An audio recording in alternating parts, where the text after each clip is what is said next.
an gwasame gwasame ko rai linkaje na me shirka lokke shirka do mede nyone nas dialen kontin palka kwenokos ne diala chalodin kam kuzo bukena palka tok shimakat cha gorne gome ka shoka waldok bas ana de kan ka bas wal baro duno ka bas wal kel ka jen news chelar do nana lim parar pin duno chana bukwen ko te lim parar bar batiketin duno gwasame te mi chagor ka jen nyut choga waldok badol baro me chawona na katel ramde dwor kok ke de dwor kok enemi te ka bil mi la shot la ke pek shoda ka shoda me apel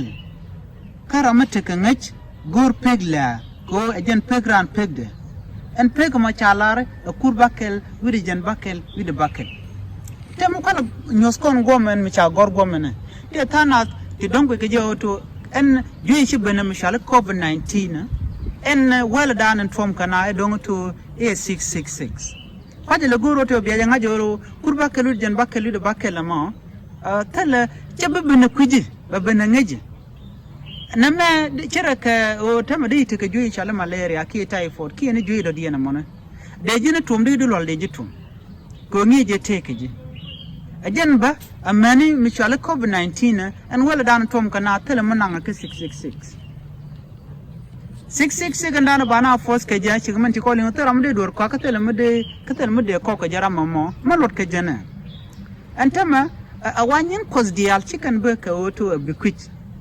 chebe benatinin kajin ba chabu force niji bunong na je willingly lo banganje ladanaje kan do balade bi ga do meje ya nyoda na me rama pal shaitan kajan gwasa me dio je cha fast kan je la wetin bai jugo nogi bu wana nagaje bai jugo logi mi shi logaje jira mamo bo simu gwana jen shi magajen ta bu takana de je force ba jira mamo tama o jin lan mi je ga me kabino mekene nok teram kogi ajantade anta mi chajo bay mo ke yuri chop ko yuwel ko bin ramame abilet ko me bay ka chelu teram be force duno jin ka yuwel to ko chajo ram bilet ko bay mekane ka kan jeno mekene no mi je mekene la chai bu kam yuwel to ajanta te ga jeno no an covid rantibal ko de jetum telere ko kon menget kono to de jui de tum chika malaria ke typhoid menget yo to de jetum men pon den covid-19 bo de je cure bo ko tomba ala kon bana scientist bo kon ka trust bone ko kan chika nang kon gwaje kan ta ma chika bong wan chicken ka dwaj tal ponten kon to right kon ka chicken ka dwaj en kamra dana kola yo ke jan tama kenyin ken ala kon bo kon lung mi je me de rande jannak me mi ci jide nak ce je ta nat bo wala kana goro bu point ba gwa ka do bu dan sigana je ga shiga scientist ko ngai kon tan wala tan mun kan ka wala kon ga jik dol wal let ka scientist ne cigalet kon dunno men lariye jenno am shale kurba kali jen bakelu de bakel chebe bene kujiye ba bene ngeji abi ngaji jena menena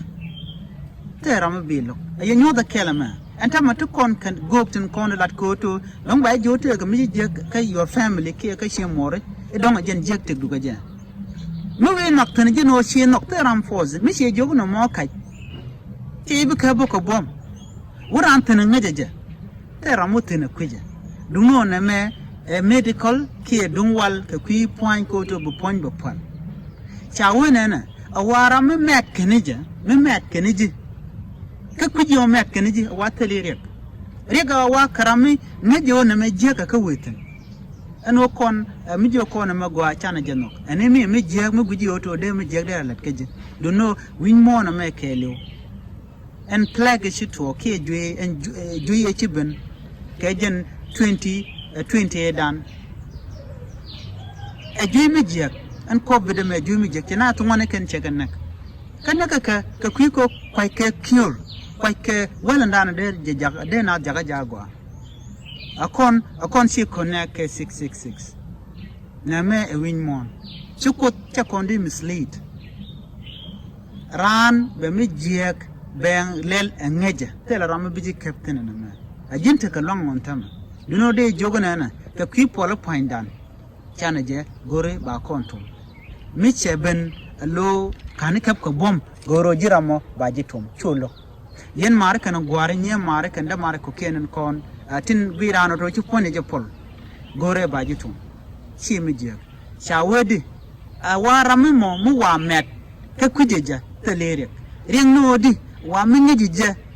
ka witin wajin tegare ga mun jen ladan gore di yen linka jen kon tama tel ramadeji kap ko bom meken yeno cede to dungo ngan me je gwa wote ka tun wani to kon tama chiriune ndo ngati yeken ci ga jen ka do ba jen ka kuje ka kwaje je dunno a connection ka jen yeme a kon si men nanga langar ki la me dong sia to a to goneje bible la me rom kono men bible kwen kono me wala bible take a long ko je new the context dunno me jira mi ci mu gwa kap wachi bi palwe deji jogo nan tam ka jan gwasa me min ne di je to gono to COVID-19 en tom manaje e wel mi don met kan na ka je deji jogo nan mi je mo ka joyin tam ka malaria de dul wala ci de dul wala wo ci joyi mo ci retin ka long time alo ci trust mi paibe ala joyi me ci to ko do be to ko je me ci to no mo kiengu wabo kula ne kala ka moja pel mi bukan joyi bukan joyi kaja a can be ka do mu jegba kaci kana goro to bukan wel bukan ngun bo kaja do ba cha ngun kaja ko ngada je to ne to wanta me business wi mo de ran joyi de create ka de wel de ngun ko be yobe kaja tel mi de ran create ka be tel mi je ka kor so an wel me mi si banan o ba je but do mu bukan jekta so kon si logo ba kontum ko point kon bu ko pal ko ngani jo dop kaja nay ko ne wate ga joyi jom joyi de jo ka je jom and game about kill. So me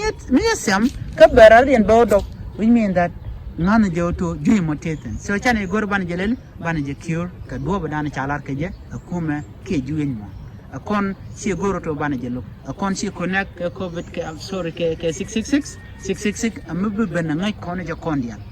The joto nang more, nagur, nangimor, nachiamor, naguever, a guilla dara, cabinok, eventually 660.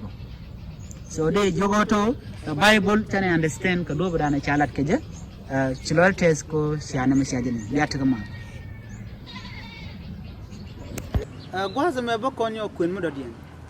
man cha gorgo ma ke news shogo wel bakel wi shoka che larnena ta gwanga loiko kashwa jo medi lingre loakos juga jang nyal dang baro uwia woje ta gwanga loiko dang baro wi mo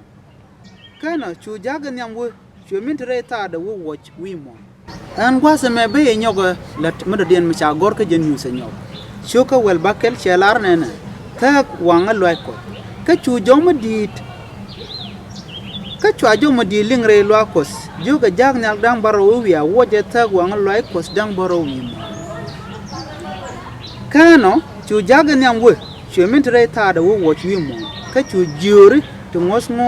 to bet pelcanating take a bill. Kana naitin palka shada kana ita kontin chalke to take billa de kana itin kien kaga naitin kien palka je en le miset kanon chelar kon mandane nene awanyum kos kan dial awachi kan nazbos reoma ajin la jamego amandan en chimek malar ka je billa tok wate ke take bill to go chiman chan ngajo to kurba kalure jan bakal e billa ka bielad awojen banas bekemer antam de la te dum walum do to wi mon ka jan gwasem te nas mo twes kana kani di twes kamo ni tin twes na kana sanga jo jeka dum no teketen kwana kebre wini ka konwere te kon kana de jiwala to twes kana mu twes ka ji ka do mi je ko to banyu ba kan kon man kwala luko to shaytan wona ki ga gwan jeng wojen she dunda she produce la dunda che lon kan lan kula liya kan na dungra da din ajen mo kwala chole kur bakel wi jen bakel wi de bakel namo abella ko biella che ben ka jiba ambella de kon lat ka la kon la kon lat ke jere bible ka la jalar ke ye sunday ke lod mo loda la lar ke ni den kon la lo ko cha cheng longa cha je ger balare sunday I wa jen bella Duno, Mitch right back and conti ka Sunday bo kajan gwaseme de kan lare woto dong chijan. Kojin chiba assume je ne to palken lay kan cheda. jin bu roi ka ko chawo win mo na me tele ma tek de joguna tam to kon ka nasin kon ta ka wal chira larana ala ta ka wal chikana tay ka da wut diana kon te ka ne ko ka got te bi jenten bi yan bi youtube bi manana guri belet ka ngay kon ka ken story ti ken lenga ti tele me la jidit ngay kon ka dore dan jene chikona gor bi men la men pon man de kon kul nang niam chikona gor bi kon la en auto de mor te ka lo ko dodien ken nyam gore wod burai ke je bi kula joguto le nimi je rai ne ke je kon tama min yira radio nyodo ye jin bo chukut bo shi nga so jin rai ne karan bi kula nyir kamanda nan chala mi ce jogo ye za palan ni cheiten bi ngajo ramamo bi nyawo tijbo jin la kweli jin nang ko ken kon kwa shi jin kwa define jila na da maji kami ram chiro lat di kuli cholo di cheiten ka kana ka larto ladaka ke ken nen ladaka so chiran chibu mo ke image mi jek a ken yan ko right ka tugdun ke ken e konen amandana ladan chikono pe ko chikono kwere bible ga ito cha chu ram mo pal gwara di to already cheiten cha pal ka chene gujo to ko kon cha kon mo ke mai te kon ke cher te dei mo gwade char ke dei mi je dei char ke so ko kuje mo cha chu goro to very easily brand bi jogo to iteke mi jengmale gore brai ke churan jache ma chalar bugo me cha goro kon merel ro anta me ro kon merel ro mi cha jide cha wojan bible te tin cha ka wo chere cha mo ko ken ke cha mo ka drugs te cha la reide ka cha goro kon merel ro ka jala ke je ka cha ka me ke te karara dien di ngai di reide jega ke di ngai di reide go ke di ngai di men reide to mi je ke mu go di pe ka joklo ko cha goro ko merero jin bi kon le bi ko ngai di reide jega ma cha woto dono jaj the book by the cover bi kon le bi meritina bi ko ngai ajan ta dana goro this time bu kon right kana bana je dorga bu kon ko ngai choto bi chu jaj ka kujimen reide shima go ala kon wa cha kon pos pote cha pos kon wo bana ngwan bana kala ka jin bo bi mu gwa bi mego ka jin mu jega bo bi mego bo so ko kuje mo la take down ko korom and just take man chala da kut awa jin bi mego na ando jeda dan chala to bi cham ke chi bi cham jin bi mego min cham ni mi do jan mi jeg a jin bi mego kam go ni do jan mu gwa ka jin bi cham a jin bi mego bo jim la ra wate ga man chala re bible go ya te kan jan mu gwa te kan jan mi je kan jan mu gwa te kan me cha kwanya f a jas mi je te jan mu gwa chepel a jin bo men walle a jin bi mego ka mega me wate re loy dan ka jin ta matan ma chala je a jin bi mu gwa bi mego ka jin mi je bi mego no alo ti kan dal tugun ti ga re dan man cha kula ro to war loy dun ke re dun jala shin kwara ko za shi physical lo re du re jami jala shin kwara ko za ko jen rew katin jan mi je tin jan mi gwa tin duno jin mu wi jam mi gwa wi jamek a pele jas mi je bu man cha gore bible ko to posa kanas dalan kon to mek mi gwa ko chalar kane dial chirito wa kane dial kon bu kante go bu ejek chanka ko ku jamo tane gorban mu gwa bana jamek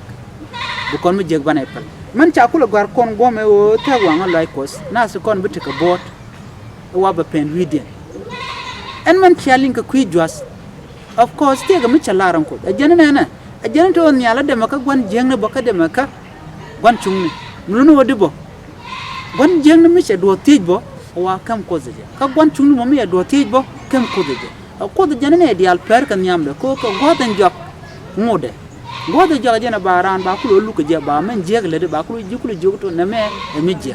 duno ka jan gwasa me kon dial to kon kel pis kon kel ko ngod gode dana ba bel ba ka nger ke je ba jeken ba ka jek ka ba goy ken ba ka taw ngode gwasa me e jin be me gono ngat kel oto ka tok da te ka gwad me ben me bran ngake che mi je chela ke che mo gwa chela jinda che de gwar kurun wara o tele mo bujikta la gor bu dor bi je jen ta ko jin mi to ta me de yu jik dong de la de yu de ke jekke de fam de support ajen de sembo ngadana wala ka lo ko na ba wa ku do beri wer bele na ngun ngada jeti na to wanti ti jegla guino ne re cha punish ko ba ga yi punish ba ni mi rama ci mi jegla ka ce ko we ci wo ga je ci gatin ko ne kon ngaji wo ci jeg ka general mo ram powerful ka tele mi ci nyot ko bume ngada joto to ko zan danan chakti dial man kam ne dial tek wa guje je bu gwada belene ben aba doj abiaje nen bo ka wankun cha gwada bane ngai ke je gwada dana che kos che lunjok ka che kon nang ala ne ka che man cha gore bible ka ke jen gwasa me an tak wanga loy kozamo wa pena ka kon dial gwan chungni amene gwan jeng amene covid-19 dana lada pena ka gwan chungni ka pena gwan jeng tele rampele cha gwada dana ba kon lo tin ke bana kantik bana jiktin ngode gwada dana che kos che lunjok ka gwasa me chane gorto bu konen konen chalat bana ke yingas ko de te mi ko dala kun me dan ka gadisrel mi ci kon bible mi ci kon kwen a wajen ala ne te kon te ngas ke de ray ko der kula be ka wa ci ka nas te kon de use ko ska kula radien la we jogo menanan be jogo jung na ka etene menena men kon ba wala mi cha kon mi jogo ram ci kon ngado jaram dan dong de kon lar kante ka ba wa bu kon nga ko wa kut nyinga dial ka goy nyinga dial ka chung mi jugrani ne ma gwaye ngi je tele mi je reide ci ka mazwal ci mi je tomji ci mi je so de ti wa tele rek tele je so jira mo mi te ka mi jeng mi ci je ka ci ngaji woto le di ngaji le mi telu ngedu ngai koda a ceng te mi te reide a ceng bi la na ka tugdu to e kana lat ngai kon man char ri ngai koda a ceng chane ngai ka chang ni kon in kel ngai koda so ko kujamo chane goro bu kon manana cha gore bible bo bana jogo dunno kur bakkalu jen bakkalu bakkal che tiek ka kui wal kon mas kon ko mo kon la to wal mas kon ke jeka ci kon ka be romen mo bale ci kon ko bo romen camera ne telam bana rom mi mona me ko kujamo chane keles ka use mo go ci lolate ene biate ka mala